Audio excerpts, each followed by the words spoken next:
Hello everyone, thanks for tuning in once again. In this video, I want to show you a massive new update to the Hard Surface Retopology tool in my ReFace add-on. A lot has changed since the last video. Be sure to watch it if you haven't, since it goes over what the tool is, the different modes and how to use it. That being said, let's jump right into it. Starting in the add-ons preferences, there are two new experimental features alongside display mode. While dynamic edges are no longer experimental. Under the settings submenu, the first three options are pretty straightforward and we'll go through them in the overview. We'll cover the last two during the examples. The UI visuals and settings control the tool's appearance and are now organized by mode. There are quite a few options, so I won't go through them individually. They mainly control colors, indicator sizes, line thicknesses, and picking radius. You can also hover over any setting to get a description of what it does. Before the first example, let's quickly go over the main changes and the first three settings. Using this simple patch, I'll select everything in face mode, then call the operator from ReFace's shortcut menu under Cleanup Tools. Since I have the Auto Hide Floating HUD, this option will automatically hide the HUD when the operator starts. You can toggle the floating HUD anytime with H. For Detect Hard Points as Corners, this applies to sharp import. Importing sharp edges must be continuous, start and end at a boundary, and cannot form loops unless you're working with cylinders. Before importing sharp edges, we need to define our 4 global corners. Then go into A mode and click I to import the sharp edges. Once imported, you can inspect sub-islands using focus mode or the new display mode with D. Keep in mind this is only available if you have display mode enabled under the experimental features. Focus mode is still available, but display mode will eventually replace it for sub-island inspection, corner assignment, and count editing. You can hover over a sub-island to preview its corners, then click it to select it. With Detect Hard Points as Corners enabled, hard points are assigned automatically. If disabled, you can still assign them manually, but the operator will ignore them. For the option Drag New Spline Points, in A mode, you can create a split between two world boundaries by creating the first anchor and then inserting the second anchor. When enabled, a new spline point can be dragged immediately after placing it. When disabled, you'll need to click again before dragging. A major addition is the knife mode, which is enabled using K while in A mode. This lets you create splits between world boundaries or existing splits. It snaps to nearby vertices and existing spline points. After inserting the first anchor, you can hold Shift to place multiple anchors and create multiple splits at once. You can also use Shift to insert spline points for the current split, and while holding Shift and Control, you can snap the spline points to existing vertices on the main patch. To confirm the splits, you can either left-click without holding Shift, or you can press Enter. At any point, you can use backspace to remove the last inserted spline or anchor. In Q mode, you can now hover over splits to select them. As before, you can select a split and mark it or unmark it as sharp using M. Notice how regular and dynamic splits use different colors. This can be adjusted from the Add-ons Preferences menu. While deleting a split, all child splits will also be removed. Finally, in display mode, with the preview enabled, you can select a sub-island and you will be able to see its counts. You can select one of those counts and adjust them using the scroll wheel. You can increase or decrease the counts by either scrolling up or down. To confirm, you can use the left mouse button. To cancel, you can use the right mouse button. To reset a count to its original value, you can select it and press backspace. If you have edited multiple counts, you can deselect everything in display mode and then press backspace to reset all the counts. This works fine for simple patches, but can become erratic for more complex patches, which is why display mode is still experimental. With all the basics covered, let's get into our first example. Before moving on to the main examples, I want to introduce the two new experimental features. First one being Patch Extension, which allows you to add or remove topology from your patch. It can be accessed with X, and it has two modes. Add, which is the default and can be accessed with A, and Remove, accessed with R. In either mode, you can use Blender's standard selection tools to select or deselect topology. The main things to keep in mind are that your selection must remain connected to your existing patch. And if you have a sub-island with a hole, you cannot modify the inner boundary of that hole. Once you are happy with the selection, you can press Enter to confirm. If something goes wrong after adding or removing topology, you can simply use the shortcut Ctrl-Z to return to the state before the patch extension was applied. This restore state is overwritten each time you add or remove a patch, but you can revert to it as many times as you want. This system also forms the foundation for the more complete safe system I plan to work on in the future versions. For sector decomposition, this is a solver type specifically designed for sub-islands with holes. It allows these sub-islands to be broken down into smaller sections and can be enabled through the experimental features in the Preferences menu. Once enabled, select the sub-island and then press U.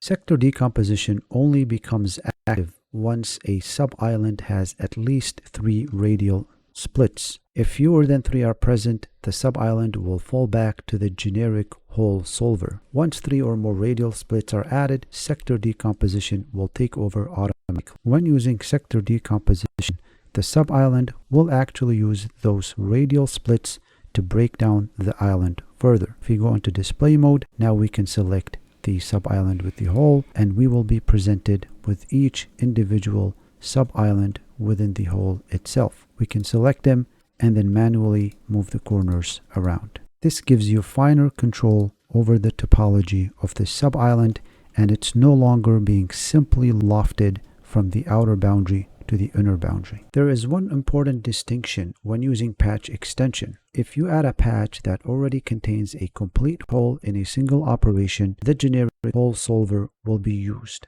However, if you gradually extend the patch until those additions eventually form a hole, sector decomposition will be used instead. Starting off with our first example, I'll go into face mode. Once I have it selected, I can call the operator from the cleanup tools submenu. We can start by defining our 4 global corners. Then I'd like to enable the preview just to get an idea of how my patch is looking like. And as you can see, it's absolutely terrible. So let's go into A mode and import our sharp edges. Then we can go into display mode and inspect each sub-island. For this one of the corners is misplaced. So let me deselect it and move it over here. And it already looks much better. For this sub-island, it requires further breaking down. And the idea behind this operator is that each sub-island is as square or rectangular as possible. Let's go into A mode, enable our knife tool. So I'll insert my first anchor point by clicking on this vertex. Then holding Shift, I'll insert each subsequent anchor point. At the last one, I'll just click. You can create multiple splits at once. Let's go down here and then add a split as well.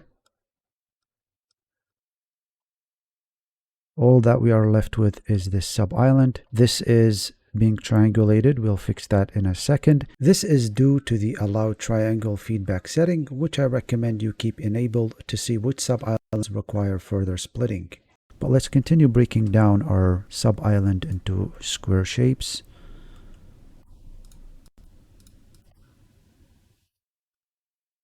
And you can already see that it fixed this sub-island up here. I'll insert another split over here while holding Shift. Then I'll go into display mode, inspect each sub-island.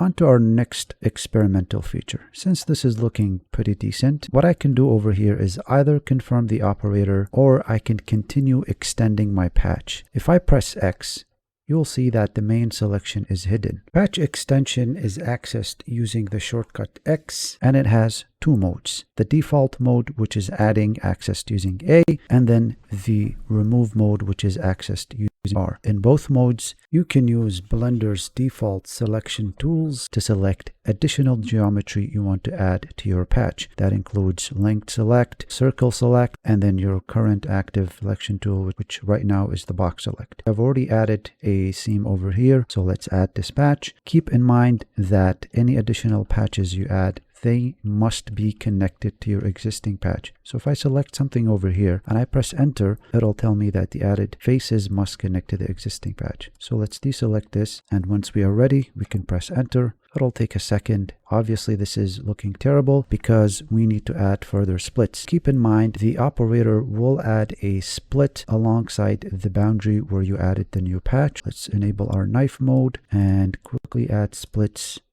along these edges. And slowly our patch is looking better.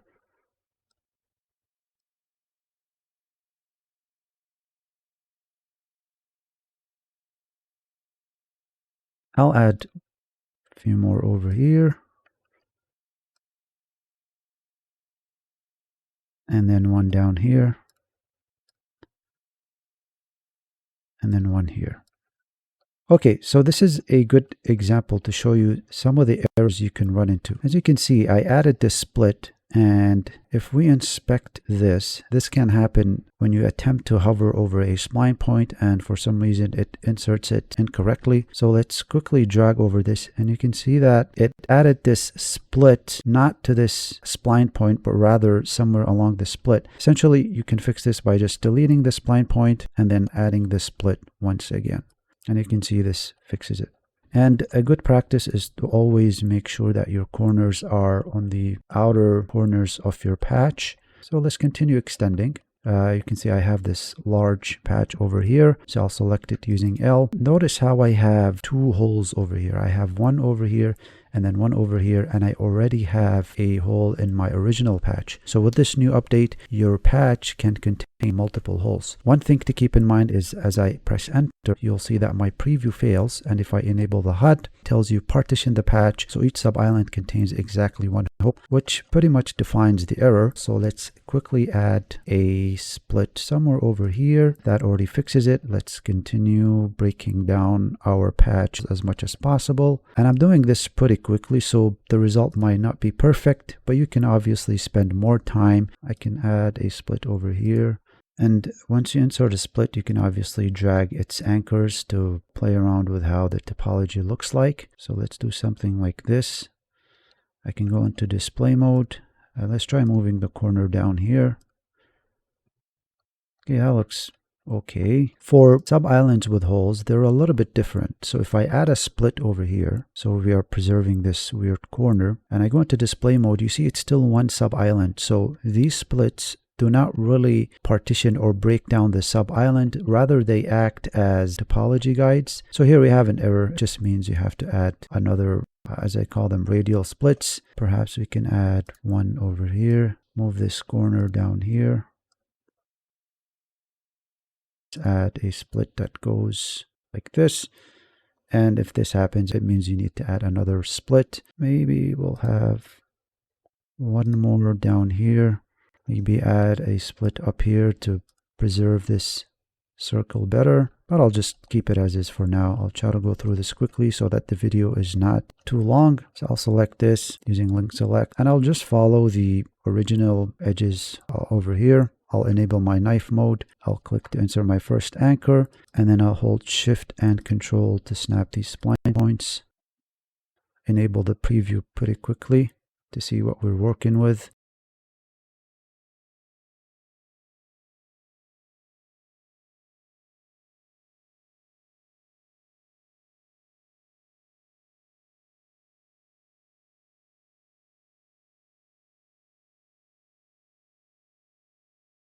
Let's go into display mode. Corner here is misplaced. Let's move it up here. Let's enable the preview. This is triangulated. Let's try moving this corner down here, and that fixes it. Let's enable our corner mode so we get a better view of how everything is looking like. There's a little bit of stretching here, so I'll probably add another split. Okay, that's looking better. Let's add a split. This happens. See how I am hovering over the split, but you cannot see the visual indicator. You have the ability to enable X-ray mode. So if I press the tilde key or whatever it's called, now I can see everything. Your visual indicators are not appearing. So if I disable it, it's kind of being hidden behind the mesh. So if this ever happens, you can just enable X-ray mode. And if you're moving your camera around and this is getting very distracting, you can just disable it. But even so, you can still insert your split. It's just a matter of the indicator not showing up. You can see there's a bit of stretching over here, so let's add a cut. Go something like that. Let's move this back down here. Let's add a few more splits here.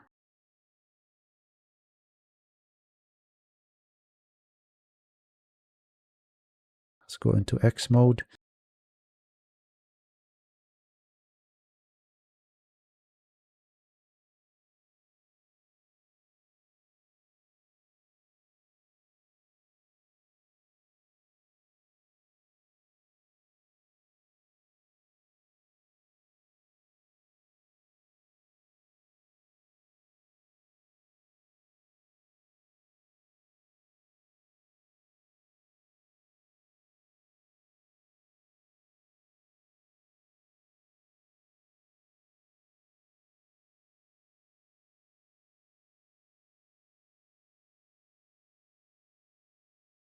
So I can go up here and add this as well at the same time.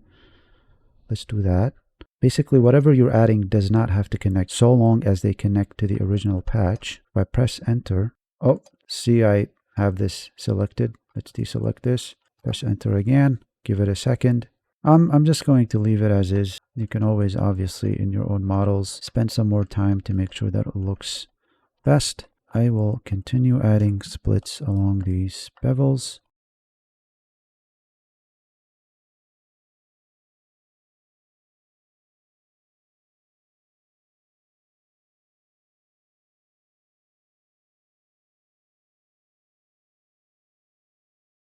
I'll stop here for the first example. In the second example, we'll try to go further to show you the last experimental tool, which is sector decomposition. For the second example, I have this AR receiver, which I downloaded for free. I'll speed things up for the most part, but I'll pause briefly along the way to mention some common pitfalls and limitations as we go through the model. Starting with the rail, first thing you'll notice is now you're able to define a network of sharp edges, as long as they're connected and have a main edge that begins and ends at a boundary. So let's call our operator, define our 4 global corners, enable our preview, and then import our sharp edges. And we can already move into extending our patch. Let's define our splits.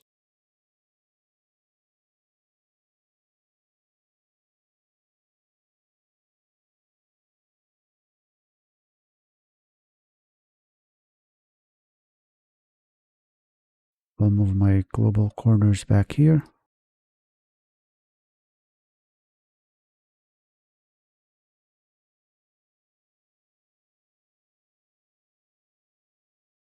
Now you'll notice that I am slowly adding patches bit by bit rather than in large amounts. This is because patch extension automatically adds this split for you, which saves a lot of time rather than having to manually draw these splits. Moving forward, I want to take this opportunity to explain one common pitfall that you may run into. Notice how I have these 2 spline points next to each other, and I want to create a split that goes through this face. Now what I may do is insert my spline point over here, and then go all the way down here, and then insert my split. And then as you can see, this makes the operator fail, and upon further inspection, you notice that the split is jumping from the spline point onto the face and it's hovering midair. So let's remove it. Let's also delete this split down here and then delete our spline point. And what I want to do instead is activate my knife mode once again. Make sure I insert my anchor at the correct spline point. Then as I hover over the split at the bottom, notice how there's a visual indicator appearing at the top. Instead, what I can do is insert my first anchor once again, and then before clicking, I can hold shift, and this tells knife mode to only detect intersections at the location of the mouse. And then I can just press enter, and this creates our split the correct way.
Just a quick pause over here. With this tool, you can also control the flow of topology. I have these splits in a way where you do have some control if you know and understand how to use this tool. Hopefully this displays the extent of what you can do with this tool using splits. For this patch over here, this is what I came up with. May not be the best or the cleanest, but hopefully to give you an idea of what's possible.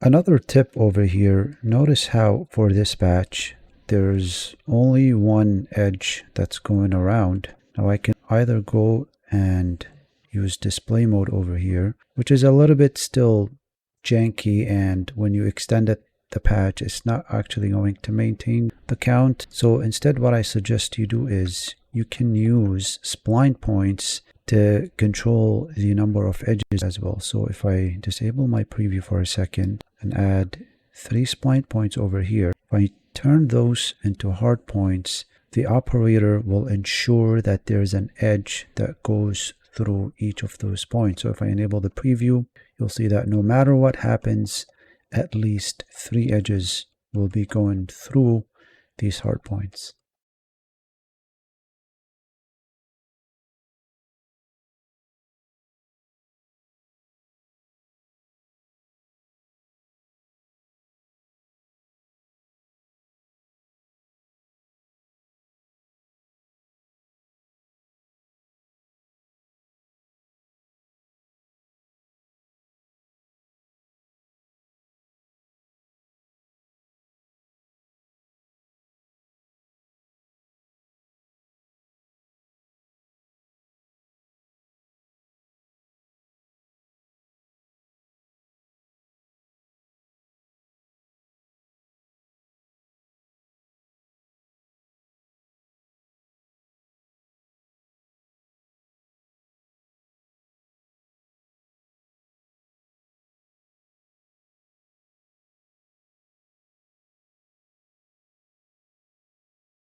Hopefully this video gives you a good idea of where this add-on is heading and what I'm working towards with future updates.